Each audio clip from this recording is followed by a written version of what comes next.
Beta breeding போட்டு ரொம்ப நாள் ஆச்சு. ஸோ மறுபடியும் பீட்டா ப்ரீடிங் பண்ணலாம் அப்படின்னு சொல்லிட்டு அந்த ஒரு பக்கெட் எடுத்துட்டேன். பக்கெட்டில் ஒரு 2 நாள் முன்னாடி பிடிச்சி வச்சு ஆரோ வாட்டர். ப்ரீடிங் பொறுத்தவரை ஆரோ வாட்டர் யூஸ் பண்ணுங்கள், அதான் பெட்டராக இருக்கும்.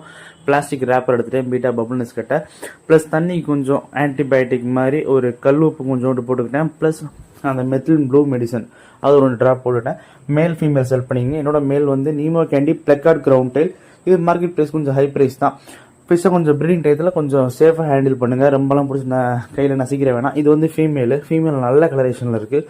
ஸோ இது மார்க்கெட் ப்ரைஸ் இது கொஞ்சம் அதிகம். ஸோ இதை ப்ரீட் பண்ணி பார்க்கலாம் அப்படின்றதுக்காண்டி நான் எடுத்திருந்தேன்.